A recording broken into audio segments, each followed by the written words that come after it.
তৈরান আবাবিল, ঝাঁকে ঝাঁকে পাখি পাঠিয়ে আল্লাহ তাআলা কাবা ঘর রক্ষা করলেন, কিন্তু মসজিদে আকসাতে অসংখ্য মানুষ মারা যাচ্ছে ফিলিস্তিনে। সেই মসজিদে আকসাকে আল্লাহ রক্ষা করেন না কেন? কথা বলতে হবে, ঠিক কিনা বলেন? বদর প্রান্তরে 313 জন এত বড় সাহায্য প্রাপ্ত হলেন, গোটা মুসলিম বিশ্বে এত মুসলমান আল্লাহ পাকের রহমত থেকে বঞ্চিত হয় কেন?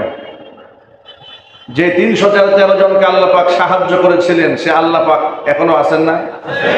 আরো জোরে বলুন, আল্লাহ পাকের কুদরত আছে না? আছে। এই কঠিন প্রশ্নের সুরাহা আমার কোরআন এবং সুন্নাহ থেকে জাগার চেষ্টা করব। আমরা বলি ইনশাআল্লাহ। দেখুন, কাবা ঘর আব্রাহা বাদশা যখন ধ্বংস করার জন্য মনস্থ করেছিল, তার একটি প্রেক্ষাপট ছিল। নবী ঈসা আলাইহিস সালাতু ওয়াস সালাম থেকে মুহাম্মদ সাল্লাল্লাহু আলাইহি সাল্লাম পর্যন্ত 570 খ্রিস্টাব্দ, অর্থাৎ পুরো লম্বা প্রায় 600 বছর পর্যন্ত এই পৃথিবী নবুয়তের আলো থেকে বঞ্চিত ছিল। সরাসরি জামানায় জামানায় আল্লাহ পাক নবী পাঠিয়েছেন। নবী শূন্য কোনো জামানা আল্লাহ রাখেন নাই। সুবহানাল্লাহ। জামানায় জামানায়, হার জামানায় আল্লাহ পাক নবী রাসূল পয়গম্বর পাঠিয়েছেন মানুষকে সঠিক পথে দিশা দেওয়ার জন্য। যার দরুন কিয়ামতের দিন মানুষকে যখন জাহান্নামে নিক্ষেপ করা হবে, সূরা মুলকের মধ্যে আল্লাহ বলেছেন, কুল্লামা উলকিয়া ফিহা ফাওজুন সাআলাহুম খাজানাতুহা আলাম ইয়াতিকুম নাযীর। যখনই একদল মানুষকে জাহান্নামে অগ্নিগর্ভে নিক্ষেপ করা হবে, সেখানকার দারোয়ান প্রহরী বলবে, আলাম ইয়াতিকুম নাযীর, তোমাদেরকে কেউ সতর্ক করার জন্য আসে নাই? লোকেরা বলবে, ক্বালু বালা, হ্যাঁ এসেছে তো। ক্বাদ জাআনা নাযীর, আমাদের কাছে সতর্ককারী এসেছিল, আমাদের কাছে নবীরা এসেছে সতর্ক করার জন্য, রাসূলগণ এসেছেন, পয়গম্বর এসেছেন, কিন্তু আমরা তাদেরকে মিথ্যা প্রতিপন্ন করেছি, মিথ্যাবাদী বলেছি, গুরুত্ব দেইনি। হার জামানার উলামারা মানুষদেরকে ইসলামের পরে দাওয়াত দিয়েছে, জাহান্নামের ভয়ের ব্যাপারে বলেছে, জান্নাতের নিয়ামতের ব্যাপারে বলেছে। তাদেরকে বলা হবে, আলাম ইয়াতিকুম নাযীর, তোমাদেরকে কেউ সতর্ক করার জন্য আসে নাই। তারা বলবে, নিশ্চয়ই এসেছে, কিন্তু ফাকাদ্দাবানা, আমরা এটাকে অস্বীকার করেছিলাম, তাদেরকে আমরা তিরস্কার করেছি, ভৎসনা করেছি। আয়াত দ্বারা প্রমাণ হয় এমন কোন জামানা থাকবে না মানুষকে সত্য পথের দাওয়াত দেওয়ার জন্য লোক থাকবে না। প্রতি জামানায় আল্লাহ পাক কাউকে না কাউকে পাঠানো। ঈসা আলাইহিস সালাতু ওয়াস সালাম থেকে শুরু করে মুহাম্মদ সাল্লাল্লাহু আলাইহি ওয়াসাল্লাম পর্যন্ত মাঝখানের গ্যাপটাতে 570 খ্রিস্টাব্দে নবী করিম সাল্লাল্লাহু আলাইহি ওয়াসাল্লামের জন্ম হয়। এই যত লম্বা একটা সময়, এই সময়টার মধ্যে আল্লাহ রাব্বুল আলামিন ঈসা এবং মুহাম্মদ সাল্লাল্লাহু আলাইহি ওয়াসাল্লামের মাঝে কোনো নবী রাসূল পাঠান না। কিন্তু ঈসা আলাইহিস সালাতু ওয়াস সালামের রেখে যাওয়া তাওহীদ, একাত্মবাদ, এই দাওয়াতের উপরে দুনিয়ার অসংখ্য মানুষ আল্লাহর একাত্মবাদে বিশ্বাস করে আমল করত।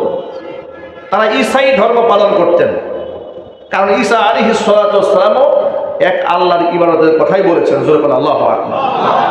ঈসা আলাইহিস সালাম বলেন নাই যে তোমরা আল্লাহকে বাদ দিয়ে আমাকে আমার পূজা করো, আমার মায়ের পূজা করো, এটা বলেন নাই। তিনিও আল্লাহর ইবাদতের কথাই বলেছেন। এই যে লম্বা একটা সময় গ্যাপ গেল, গ্যাপ যাওয়ার পরে মানুষ দিক বিদিক বিভ্রান্ত হয়েছে।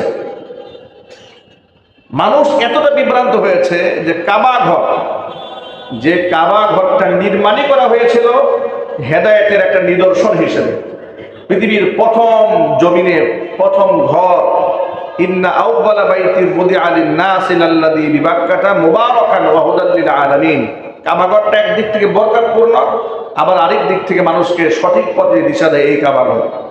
সেই কাবা ঘরের মধ্যেই যে কাবাঘর পুনর্নির্মাণ করেছিলেন নবী ইব্রাহিম আলাইহিস সালাতু ওয়াস সালাম, যিনি মূর্তি ভাঙার অপরাধে তাকে দেশ থেকে হিজরত করতে হয়েছিল, মূর্তি ভাঙার অপরাধে তাকে অগ্নিকুণ্ডে পড়তে হয়েছিল।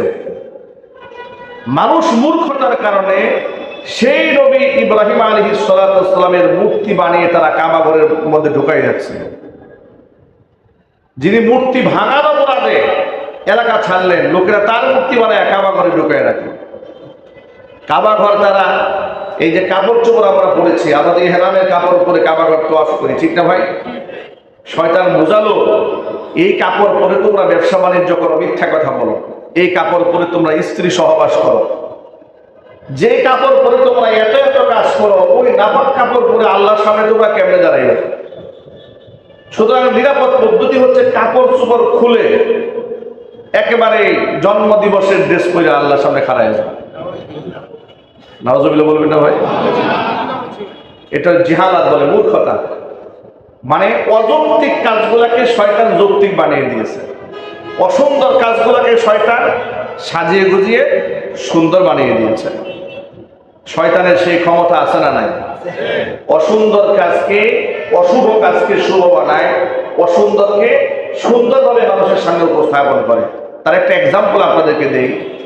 কিছুদিন আগে বাংলাদেশের চলচ্চিত্র জগতের কোনো এক নায়িকা,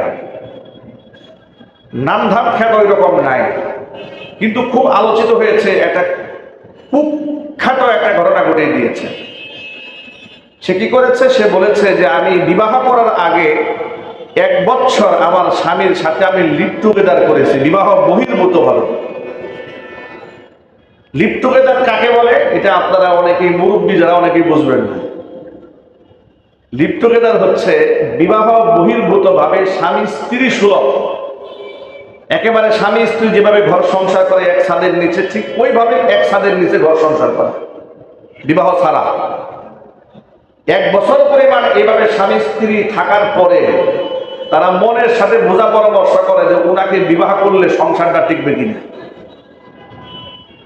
উনি বলছে আমি 1 বছর ওনার সাথে লিভ টুগেদার করেছি, যখন বুঝলাম যে হ্যাঁ বনিবনা হয়, বিবাহ করা যায়, তখন আমি তাকে বিবাহ করার সিদ্ধান্ত গ্রহণ করেছি, তখন তাকে আমি বিবাহ করেছি।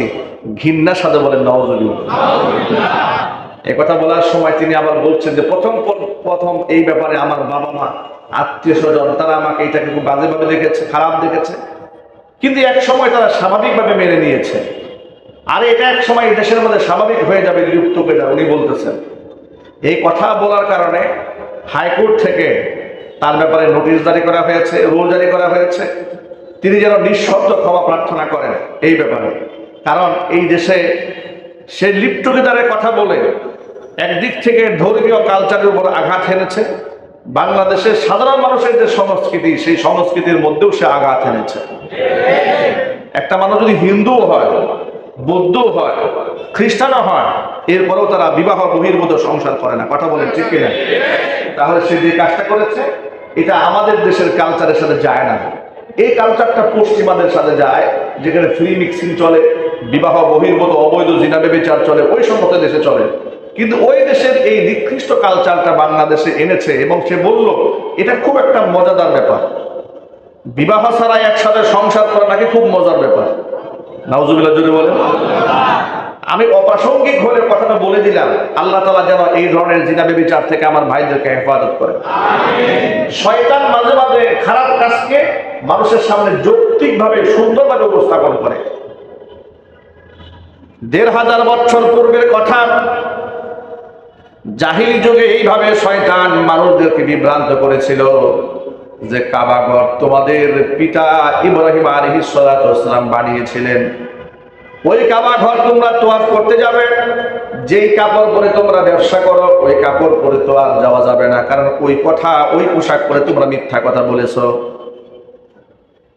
ওই কথা তোমরা যখন জামা পরেছিলে মিথ্যা কথা বলেছিলে, স্বামী স্ত্রী সহবাস করেছিলে এই কাপড় পরে, সেই কাপড় পরে আর আল্লাহর সামনে দাঁড়ানো যাবে না, এই জন্য জামা কাপড় পরে ভাবে সামনে দাঁড়াবে। জোরে বলেন নাউজুবিল্লাহ। জামা কাপড় খুলে ফেলেছিল, কিন্তু কাবা ঘরের তোয়াফ বাদ দেয়নি। কাবা ঘরের তোয়াফ, আরাফার ময়দানে অবস্থান করা, এই আমলটা যুগ যুগ ধরে তারা চালিয়ে এসেছে। আপনারা এই কথা ভুলেও চিন্তা করবেন না যে হজ এটা আমাদের নবীর কাছ থেকেই প্রথম শুরু হয়েছে, বিষয়টি কিন্তু তা নয়। ইব্রাহিম আলাইহিস সালাতু ওয়াস সালাম আমাদের নবীর আগে আসছে না পরে আসছে? অনেক অনেক আগে আসছে, ঠিক না ভাই? ইব্রাহিম আলাইহিস সালাতু ওয়াস সালাম কাবা ঘর পুনর্নির্মাণ করে আল্লাহ পাক তাকে বলেছিলেন ওয়াআদ্দিন ফিন নাসি বিল হাজ্জি ইয়াতুকা রিজালাও ওয়া আলা কুল্লি দামিরি ইয়াতুনা মিন কুল্লি ফাজ্জিন আমিক। ও আমার খলিল ইব্রাহিম, আপনি পাহাড়ের উপর দাঁড়িয়ে আপনি হাজিদের মাঝে হজের এলান করে দেন। লোকেরা পায়ে হেঁটে বুড়ার পৃষ্ঠে সওয়ার হয়ে, উটের পৃষ্ঠে সওয়ার হয়ে, দুর্বল উটের পৃষ্ঠে সওয়ার হয়ে অনেক লম্বা পথ পরিক্রমা পাড়ি দিয়ে কাছে থেকে দূর থেকে লোকেরা এই ঘর তওয়াফ করতে আসবে, হজ পালন করতে আসবে। সুবহানাল্লাহ। হজের আমল অনেক আগে থেকেই চলতেছিল, জাহিলি যুগেও লোকেরা হজ করত। আপনাদেরকে আরেকটা তথ্য জানিয়ে রেখে, আবু জাহাল, উতবা, সাইবা, ওয়ালিদ ইবনুল মুগিরা, আবু সুফিয়ান, মক্কার কুখ্যাত মুশরিক যারা ছিল, তারাও কিন্তু কাবা ঘরের তওয়াফ করত, এমনকি তারা হজও করত। কি করত? অমুসলিমরা যে হজ করতো, এটাকে আপনারা জানতেন? এটা আপনারা অনেকে জানেন না, তারা হজ করত। এই জন্য আল্লাহ নবী সাল্লাল্লাহু আলাইহি সাল্লাম বলেছেন, হজ ফরজ হওয়ার পরে কোনো ব্যক্তি যদি হজ না করে মারা যায়, সেই ব্যক্তি ইহুদি হয়ে মারা গেল না খ্রিস্টান হয়ে মারা গেল, এটা আমার জানা নাই। এর মানে ইহুদি আর খ্রিস্টানরা হজ করে না। কারা করে না? ইহুদি আর খ্রিস্টানেরা হজ করে না। কিন্তু আল্লাহ নবী এক্ষেত্রে বলেন নাই সে মুশরিক হয়ে মারা গেল না খ্রিস্টান হয়ে মারা গেল, মুশরিক বলেন না। কারণ তৎকালীন যুগে মুশরিকরাও হজ করত, মুশরিকরাও হজ পালন করত, কিন্তু কাজের মধ্যে শিরিক করত। এই জন্য আমি আপনাদেরকে ছোট্ট করে বলে দেই, শুধুমাত্র ইসলাম থেকে নিয়ে আসা দুই একটা অনুষঙ্গের উপর আমল করলে ব্যক্তিকে মুসলমান বলা যায় না। আপনি শুধু বছরে জীবনে একবার হজ করে আসছেন আর পাক্কা হাজির হইয়া কিয়ামতের দিন জান্নাতে যাবেন, নামাজ নাই, রোজা নাই, হজ নাই, যাকাত নাই, আল্লাহ পরকালের চিন্তা নাই, এই যদি হয় তাহলে আপনার মাঝে আবু জেহেলের মধ্যে পার্থক্য থাকলো কোথায়? আবু জাহালও কিন্তু কাবা ঘরের তওয়াফ করত। আবার আবু জাহালের কাছে, আবু জেহেলের কাছেও কাবা ঘরের সম্মান ছিল, মর্যাদা ছিল। এই জন্য মুহাম্মদ সাল্লাল্লাহু আলাইহি ওয়াসাল্লাম যখন কাবা ঘরের সামনে দাঁড়িয়ে আল্লাহকে সিজদা দিতে চাইতেন, আবু জেহেল বলতো, ও মুহাম্মদ খবরদার, তুমি এই জায়গায় আল্লাহকে সিজদা দিতে পারবা না। সিজদা যদি দিতে মনে চায় লাত উজ্জা মানাতকে দিবা।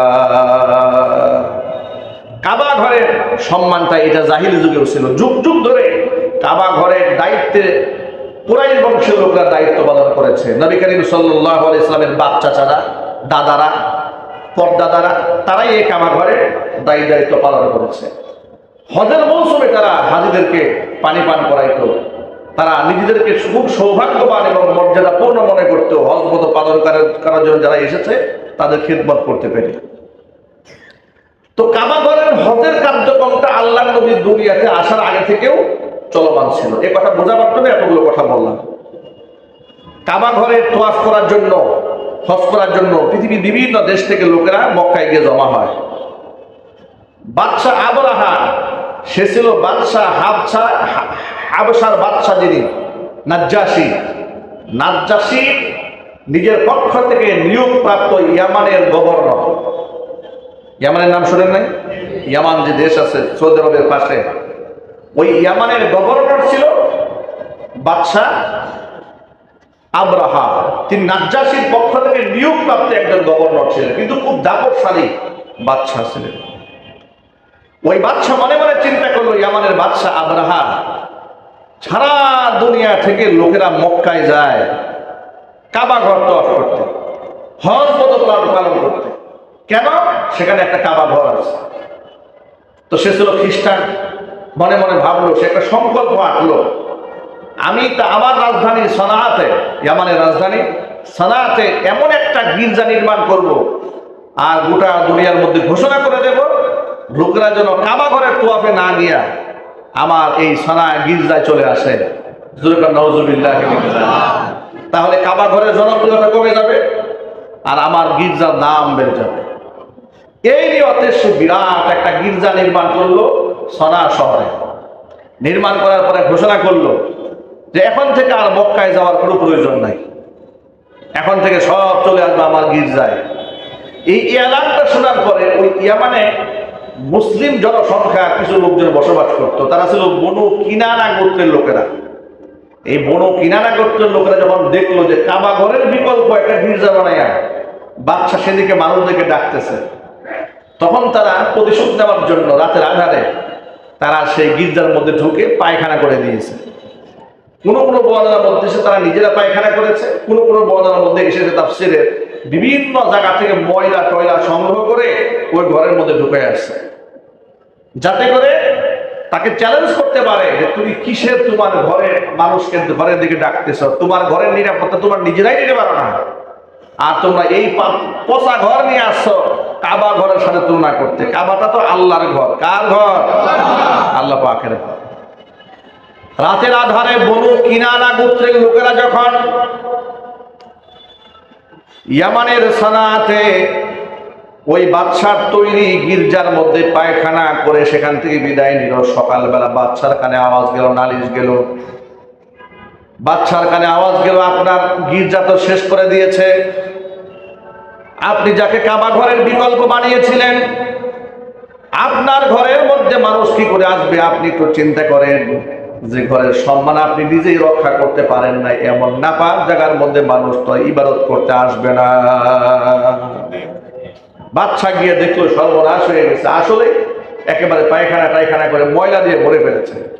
বাদশা তখন মুসলমানদের উপর মারাত্মক একটা ক্ষোভ তৈরি হলো, আর এই ক্ষোভের বহিঃপ্রকাশ ঘটাবার জন্য সে চিন্তা করলো যেই কাবা ঘরের সম্মান রক্ষা করতে গিয়া আমার গির্জার মধ্যে পায়খানা করা হয়েছে, ওই কাবা ঘর আমি দুনিয়াতে রাখবো না, ওই কাবা ঘরটা ভেঙে আমি বুড়াই দেব, মাটির সাথে ধুলির সাত করে দেব।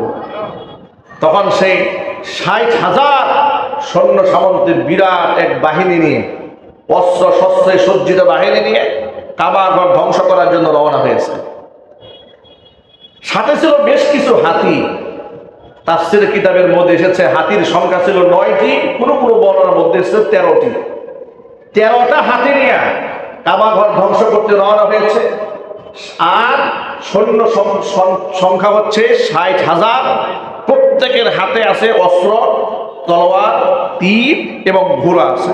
যুদ্ধাস্ত্র নিয়ে একেবারে সুসজ্জিত বাহিনী রওনা হয়েছে কাবা ঘর ধ্বংস করে দেবে, উড়াই দেবে। বিরাট বাহিনী নিয়ে রওনা হলো।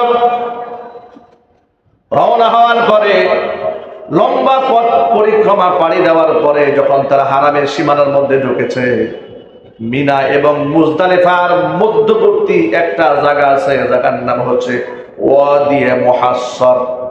জায়গার নাম কি? ওয়াদিয়ে মুহাসসার। এই জায়গায় যাওয়ার পরে বাদশা নিজেও এই বাহিনীর লিডিং দিয়েছে, নেতৃত্ব দিয়েছে। ইয়ামানের বাদশা আবরাহা, সে যে বিরাট হাতির উপর সওয়ার হয়ে গেছে, ওয়াদিয়ে মুহাসসারে যাওয়ার পরে তার হাতিটা জায়গার মধ্যে বসে গেছে। এখন হাতি আর সামনের দিকে যাচ্ছে না। উনি বড় বিপদে পড়ে গেলেন, কি ব্যাপার, হাতির কি সমস্যা হলো? হাতিও যায় না, আর পেছনে যারা অ্যাডভান্স হয়ে সামনে যাওয়ার তো কোনো সুযোগ নাই।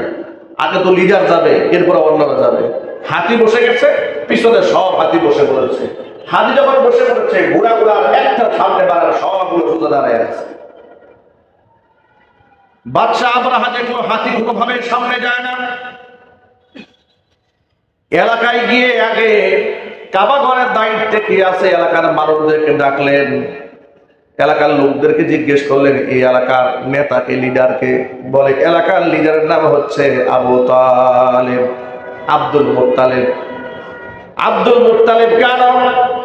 নবী করিম সাল্লাল্লাহু আলাইহি ওয়াসাল্লামের দাদা হন তিনি। কি হন দুজন বলেন তো ভাই?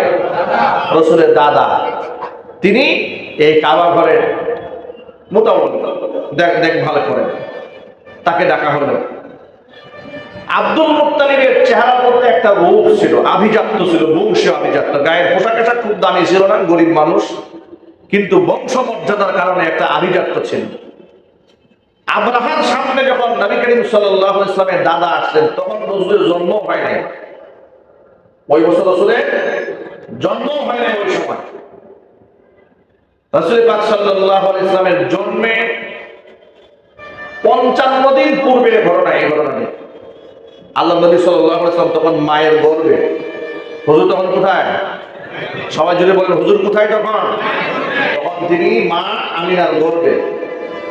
জন্মের 55 দিন আগের ঘটনা এটা।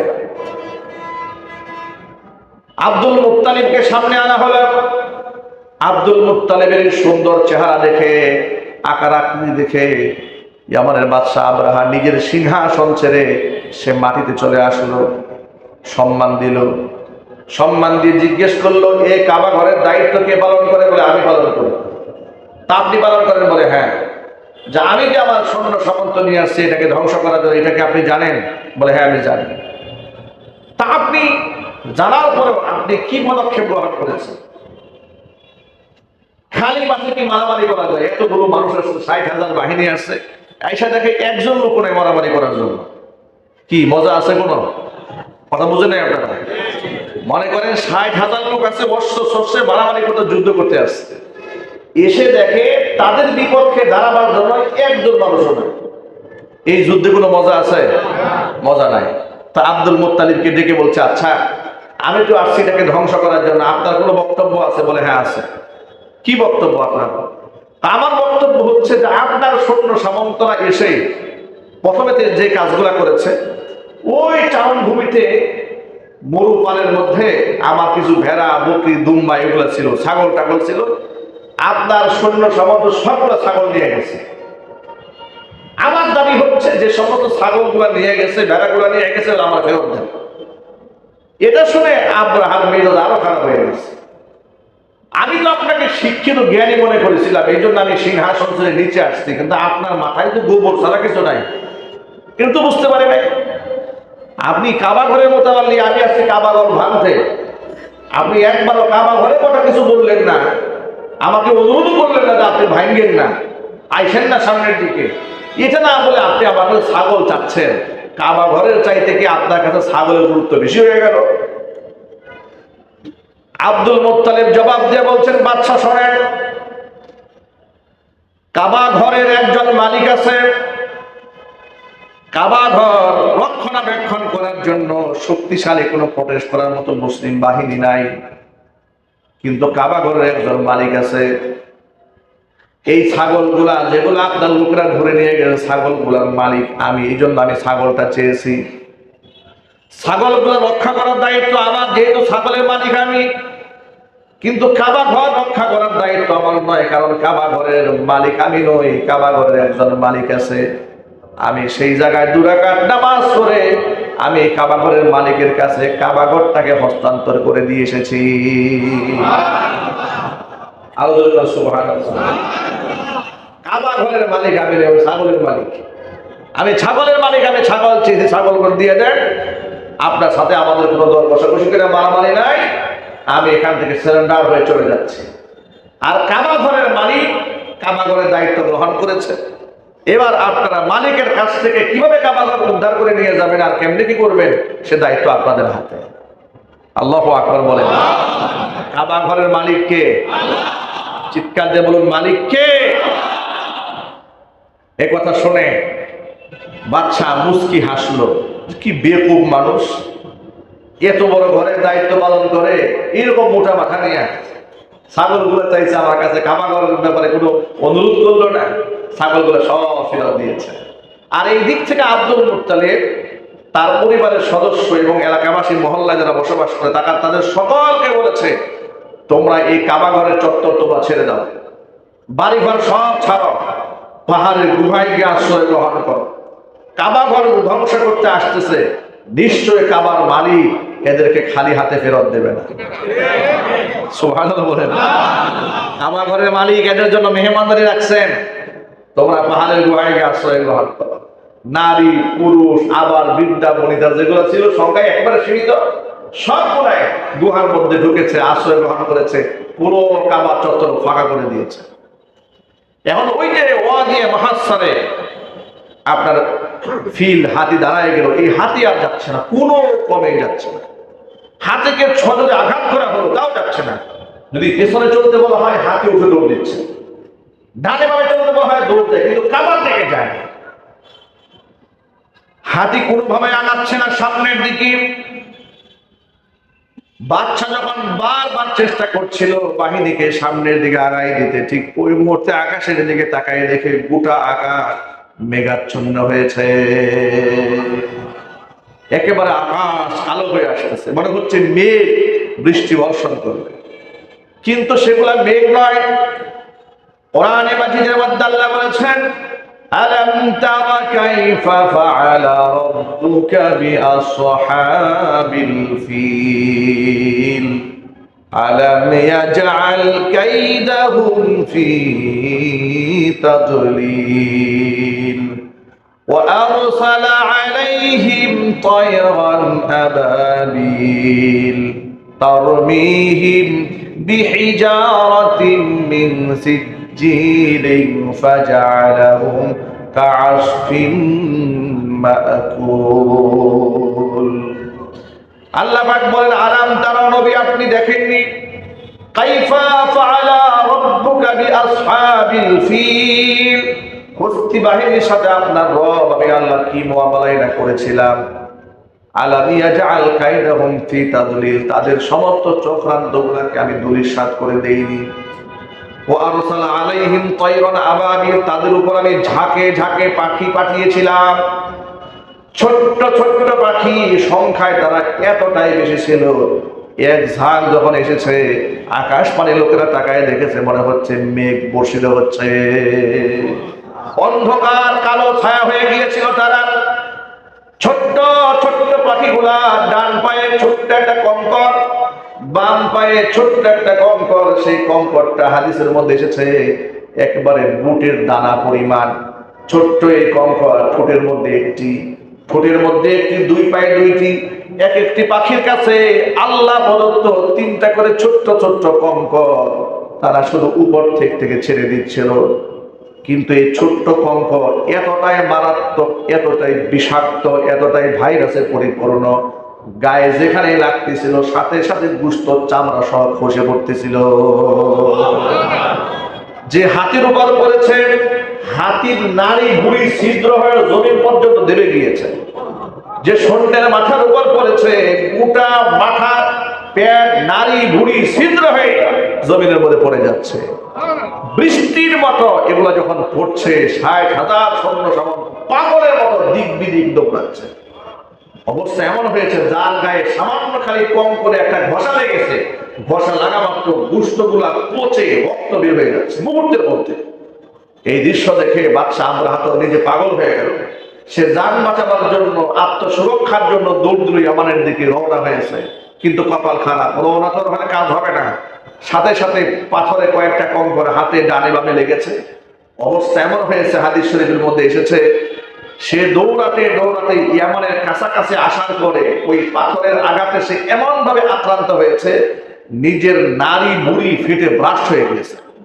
চিৎকার দেখো নাউজুবিল্লাহ এভাবে গজবে তারা ধ্বংস হয়েছে আর এই পরিমাণ পাখি তাদের উপরে এই ছোট্ট ছোট্ট কঙ্কর নিক্ষেপ করেছে অবস্থা এমন হয়েছে আল্লাহ পাক বলেছেন ফাজআলাহুম কাআসফিন মাকুল অবস্থা এমন হলো এদেরকে বানালাম আমি গরু এবং মহিষ ছাগলেরা উট মুখের মধ্যে ঘাস চিবাতে চিবাতে চিবাতে জাবর কাটতে কাটতে সমস্ত রসগুলো শুষে নিয়ে আগাছাগুলো যেমন রাস্তায় ফেলে দিলে অবস্থা যেমন হয় এই বস্তি বাহিনীর দৃশ্যটা আমি আল্লাহ তাআলা এই আগাছা সুবরার মতো বানিয়ে দিয়েছিলাম চিৎকার দেখুন নাউজুবিল্লাহ আল্লাহর গজব থেকে আল্লাহ আমাদের সকলকে হেফাজত করে আমিন প্রশ্ন হলো যে আল্লাহ তাআলা তার কাবাঘরকে ১৫০০ বছর আগে এইভাবে রক্ষা করলেন তয়রুন আবাবিল দিয়ে এখন আল্লাহ তাআলা মসজিদে আকসাকে তয়রুন আবাবিল দিয়ে রক্ষা কেন করেন না কেন আল্লাহ তাআলা ভারতবর্ষে অসংখ্য মুসলমানদের মসজিদ ভাঙা হচ্ছে এগুলা কেন আল্লাহ পাক তয়রুন আবাবিল ঝাঁকে ঝাঁকি পাখি আল্লাহ কেন পাঠান না চট্টগ্রামে হিন্দুরা যখন মসজিদে হামলা করলো কেন আল্লাহ তাআলা পাখি পাঠায় ওদেরকে ধ্বংস করেন না এই প্রশ্নের জবাব হচ্ছে ১৫০০ বছর আগে কাবা ঘর ধ্বংস করার জন্য আবরাহা যখন আক্রমণ চালিয়েছিল তখন কাবা ঘরকে রক্ষা করার মতো কোনো মুসলমান দুনিয়াতে ছিল না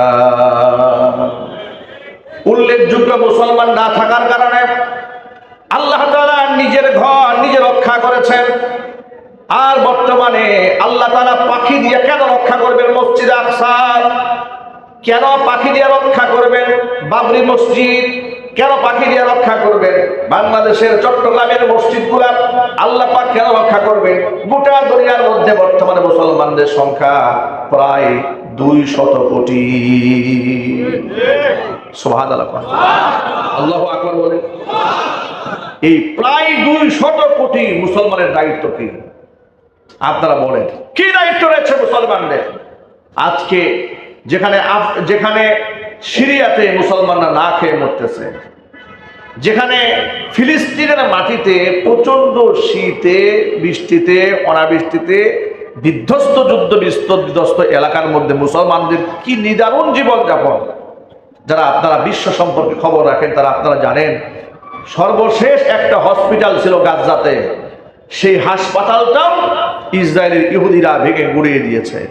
মানে তারা এখন মরবে, চিকিৎসারও জায়গা নাই, তারা যে জীবিকা নির্বাহ করবে খাবার নাই। যারা এক সময় বিলাসবহুল জীবনযাপন করেছে, পাথর চেটে জীবনযাপন করছে, কঙ্কাল হয়ে যাচ্ছে। ঠিক যে মুহূর্তে ইসরায়েলি পশু সৈন্যরা ফিলিস্তিনের গাজার অসহায় মুসলমানদেরকে ধ্বংস করে দিচ্ছে, ঠিক ওই মুহূর্তে মুসলিম বিশ্বের রাজা বাচ্চাদের বিলাসী জীবনের দিকে একটু তাকায় দেখেন।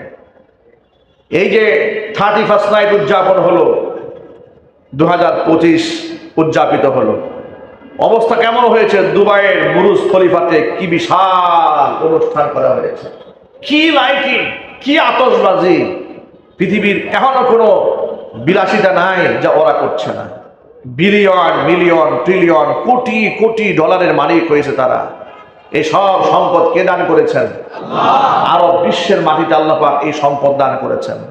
ওরা একটা খেলোয়াড়ের পেছনে হাজার হাজার কোটি টাকা ব্যয় করে। বিদেশ থেকে আপনার টুর্নামেন্ট খেলার জন্য খেলোয়াড় নিয়ে আসে, রোনালদোকে ভাড়া করে নিয়ে আসে, মেসিকে ভাড়া করে নিয়ে আসে, বড় বড় তারকাদেরকে নিয়ে আসে। দুবাইয়ের মাটিতে মুসলমানদের এই নিয়ামতটা আল্লাহ পাক দিয়েছেন, কথা বলতে হবে, ঠিক কিনা বলে? আজকে সে মুসলমানরা মার খাচ্ছে, আর এখানে মুসলমানদের বিলাসিতার কোনো শেষ নাই, বিলাসিতার কোনো শেষ নাই। গোটা পৃথিবী আমেরিকারা, পশ্চিমার লোকেরা সবসময় শুধু গণতন্ত্রের কথা বলে আমাদের গরিব দেশের মধ্যে নসিহত খয়রাত করে। সৌদি আরবে কি গণতন্ত্র আছে? আরো যদি বলেন, সেখানকার রাজতন্ত্রের বিরুদ্ধে ওরা কথা বলে না কেন? সেখানে রাজতন্ত্রের বিরুদ্ধে কথা বলবে না, কারণ সেখান থেকে কি পরিমাণ পেট্রোল, কি পরিমাণ অকটেন, কি পরিমাণ তেল, এই খনিজ পদার্থগুলো তারা লুটপাট করে খাচ্ছে। কি পরিমাণ স্বর্ণ সৌদির মাটি থেকে তারা আমেরিকার মাটিতে মজুত করেছে, কি পরিমাণ তেল তারা সিরিয়ার মাটি থেকে আমেরিকার মাটিতে মজুত করেছে, ইরাকের মাটি থেকে কি পরিমাণ তেল তারা নিয়েছে, তার কোনো সীমা নাই। গোটা পৃথিবীর মধ্যে একটা স্লোগান তারা তুলেছিল, মুসলিম মৌলবাদ, মুসলিম জঙ্গিবাদ, মুসলিম মৌলবাদ। এই কথা বলে বলে, আচ্ছা আপনারা বলেন, একটা যুক্তিতে আসেন, আমি মুসলমান হিসেবে যদি মৌলবাদ হয়ে থাকি, যদি আমি কাফেরদের জন্য ত্রাস হয়ে থাকি, আমার বোমাটাকে আমি মুসলমানকে মারবো না কাফেরদের মারবো? একটু যদি বলেন, এটা একটা স্বাভাবিক কথা। কিন্তু আপনারা বলেন তো, মুসলিম বিশ্বে যাদেরকে তারা সন্ত্রাস বলে, তাদের বোমার আঘাতে ইহুদিরা মরে, খ্রিস্টানেরা মরে, আমেরিকার লোকেরা মরে, কারা মরে? মুসলমানরাই মরে। তার দ্বারা কি বোঝা গেল? আসলে জঙ্গিবাদ তকমা নাটক সাজিয়ে ওরা নিজেরা এর মধ্যে একটা গোলযোগ সৃষ্টি করে দিয়ে অরাজকতা সৃষ্টি করে ওই দেশের তারা একটা পরোক্ষ শাসন ব্যবস্থা নিজের কবজার মধ্যে নিতে চায়। আর ওই সমস্ত দেশের মধ্যে মারামারি, কাটাকাটি, দাঙ্গা হাঙ্গামা বেশি লাগায় রাখে যেখানে তেলের খনি আছে। ইরাকের মধ্যে তেলের খনি আছে না নাই? আরো যদি বলেন, সিরিয়াতে তেলের খনি আছে না নাই? যেহেতু এই সমস্ত দেশের মধ্যে তেলের খনি আছে, পশ্চিমাতে তো তেলের খনি নাই, এই তেলগুলো ওদের দরকার। এই জন্য একটা কৌশলে এই দেশের মধ্যে মারামারি লাগাই দিয়ে তেলগুলাকে লুটপাট করে খাওয়ার জন্য ওরাই ধান্দা করে, মুসলমানদেরকে বরবাদ করে দেওয়ার জন্য। এই জন্য গোটা দুনিয়ার মধ্যে গণতন্ত্র ফেরি করলেও তারা আরব বিশ্বে গিয়া গণতন্ত্র ফেরি করে না, কারণ জানে গণতন্ত্রের কোনো দরকার নাই, একটু ঝগড়া লাগাই দিয়া মাটাব্বুরি করে তেল তুলতো আমরা নিতেই পারবো। এরপর আপনি দেখেন সৌদি আরবের মাটিতে কি পরিমাণ অমুসলিম সৈন্য তারা ঢুকিয়ে দিয়েছে। এক একটা সৈন্যের পিছনে কি পরিমাণ ব্যয় আপনারা আন্দাজ করতে পারবেন না। শত শত বিলিয়ন বিলিয়ন মিলিয়ন টাকা, ডলার অমুসলিম সৈনিকদের পিছনে সৌদি সরকার ব্যয় করছে। স্বার্থ কি? একদিক থেকে আমেরিকার স্বার্থ হচ্ছে তারা সেখান থেকে তেলগুলো নিয়ে নিচ্ছে, টাকাগুলো নিয়ে নিচ্ছে, বৈদেশিক মুদ্রাগুলো নিয়ে নিচ্ছে। পক্ষান্তরে ওদেরকে আশ্বস্ত করে রাখছে যে তোমাদের দেশে তো চতুর্দিক থেকে ইয়ামান টেমান থেকে ইরাক টিরাক থেকে আক্রমণ আসতে পারে, পাহারা দেওয়ার জন্য সৈন্য যা লাগে আমরা দেব, তেল যা লাগে তোমরা দিবা। কথা বুঝতে পেরেছেন? এইভাবে ওরা সৌদি আরবের বিরুদ্ধে কিছু বলবে না, দুবাইয়ের বিরুদ্ধে কিছু বলবে না, কাতারের বিরুদ্ধে কিছু বলবে না। যত গণতন্ত্রের ওয়াজ নসিহত সব বাংলাদেশে এসে করবে। কথা বলেন ঠিক না? জোরে বলেন। সব নসিহত আমাদেরকে করবে। ওরা জানে এখানে তেল তুল নাই। যদি এদেরকে একটু এই সমস্ত কথাবার্তা বলে একটু খবরদারি করা যায়, নেতৃত্ব দেওয়া যায়, প্রিয় ভাইয়েরা আমার, এই জন্য পুরা পৃথিবীতে মুসলিমরা কোথাও সন্ত্রাস নয়, কোথাও জঙ্গি নয়। এটা ইহুদি খ্রিস্টানরা নিজেরা মুসলমানদেরকে জঙ্গি বানাবার জন্য নাটক সাজিয়েছে। কথা বলতে হবে ঠিক কিনা? এখন আমি আপনার সেই প্রশ্নের জবাব দিচ্ছি। গোটা পৃথিবীতে আব্রাহা যখন কাবাগরে হামলা করেছিল, তখন কাবাগর রক্ষা করার মতো মুসলমান না থাকার কারণে আল্লাহ তাআলা নিজে তার ঘরকে হেফাজত করেছেন। এখন গোটা পৃথিবীতে প্রায় 200 কোটি মুসলমান থাকার পরে আল্লাহ পাকের তো এত দায় থাকে নাই যে আল্লাহ পাক ফেরেশতা পাঠাইয়া আমাদেরকে সাহায্য করতে হবে, কিংবা ঘরগুলাকে আল্লাহ পাকের নিজে রক্ষা করতে হবে। আমাদের দায়িত্ব আছে না নাই? আরো চিল্লায় বলতে হবে, আছে না নাই? আপনার আন্দাজ করেন তো, মুহাম্মদ রাসূলুল্লাহ সাল্লাল্লাহু আলাইহি ওয়াসাল্লাম যখন নবুয়ত প্রাপ্ত হয়ে গেলেন, যখন তিনি তাওহীদের দাওয়াত দিলেন, সংখ্যায় মাত্র 313 জন, তাদেরকে নিয়ে তারা রাস্তায় নামলেন যুদ্ধ করার জন্য। তখন তো আল্লাহ তাআলা তাদেরকে বলেন নাই যে আপনার যুদ্ধ করার কোনো দরকার নাই, আপনি সুন্দর মতো মদিনায় চলে যান, আমি তয়রন আবাবিল পাঠাই দিতেছি। কথা বুঝতে পেরেছেন? আল্লাহ পাক তখন কিন্তু তয়রন আবাবিল পাঠান নাই। এখন আপনারা বলেন তো, নবীজির প্রতি আল্লাহর মহব্বত আছে না নাই? আরো জোরে বলেন। তো ওই সময় ডাইরেক্ট আল্লাহ পাক তয়রন আবাবিল ঝাঁকে ঝাঁকে পাখি আল্লাহ পাক কেন পাঠালেন না? আল্লাহ পাক ওই সময় ঝাঁকে ঝাঁকে পাখি যে কারণে পাঠান নাই, ঠিক বর্তমানে আল্লাহ ঝাঁকে ঝাঁকে পাখি ওই কারণেই পাঠাচ্ছেন না। আল্লাহ পাক ওই সময় মুসলমানদের চূড়ান্ত ঈমানকে পরীক্ষা করতে চেয়েছিলেন যে মুসলমানেরা আমার জন্য কতটুকু ত্যাগ তারা করতে পারে, কতটুকু বিসর্জন তারা দিতে পারে। মুসলমানদের প্রচেষ্টা যেখানে শেষ, আল্লাহ রহমত সেখান থেকে শুরু। কথা বলে ঠিক কিনা বলে? সুতরাং গোটা পৃথিবীর মুসলিমদেরকে বর্তমানে ঐক্যবদ্ধ হয়ে যেতে হবে। গোটা পৃথিবীর সবগুলা মসজিদ, হাত্তাকে 1 নাম্বার মসজিদ আকসা রক্ষা করার দায়িত্ব আল্লাহ আমাদেরকে দান করেছেন। যদি বলতে হবে ঠিক কিনা? আল্লাহ তাআলা মুসলিম বিশ্বের রাজা বাদশাদেরকে বিষয়গুলো বোঝার তৌফিক দান করেন। খাস করে আল্লাহ তাআলা আমাদের বাংলাদেশের মুসলমানদেরকে ঐক্যবদ্ধ হওয়ার তৌফিক দান করেন। দ্বিতীয়বার স্বাধীন হওয়ার পরে এই দেশে ইদানিং আমরা মুসলিমদের মধ্যে, রাজনৈতিক দলের মধ্যে আমরা ভাঙনের সুর পাচ্ছি। ভাঙন, ঠিক কিনা বলেন? একজন আরেকজনের বিরুদ্ধে অলরেডি দলবাজি শুরু হয়ে গেছে, কুদাকুদি শুরু হয়ে গেছে। মনে করেছে যাহারে আমরা বোধহয় সব পেয়ে গেছি। এত সহজ নয় ভাই, এত সহজ নয়।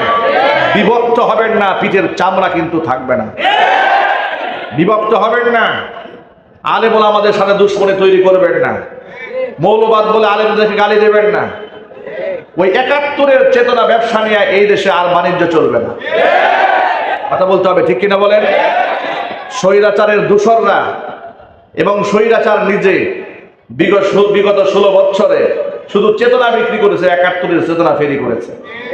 যে 71-এ তাদের কাজ কি ছিল, 71-এ তাদের কাজ ছিল, 71-এ তাদের কাজ কি ছিল, ওই 71-কে পুঁজি বানায় যত অপকর্ম আছে 71 থেকে শুরু করে একেবারে 16 সাল পর্যন্ত এহেন কোনো অপকর্ম নাই। 71-এ পাকিস্তান হানাদার বাহিনী যে অপকর্ম করেছে তার থেকে কয়েক লক্ষ গুণ বেশি অপকর্ম স্বৈরাচারী নিজে করেছে।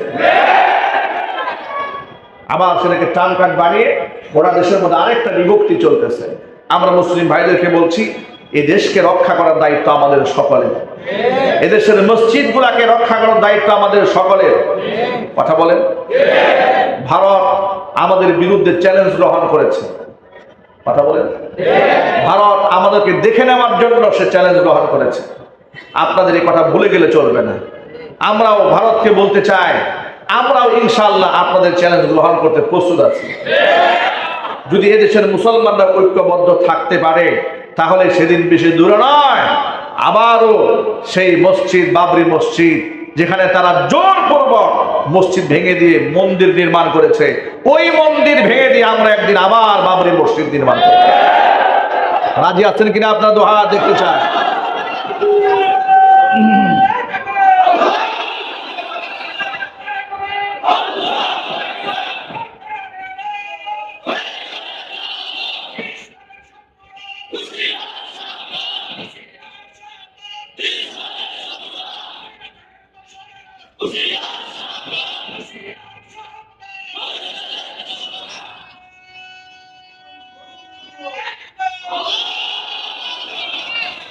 অনেকেই মনে করেছে যে স্বৈরাচারের দূষরদের সাথে একটু আতাত করে চললে আমার পিঠটা বাঁচবে।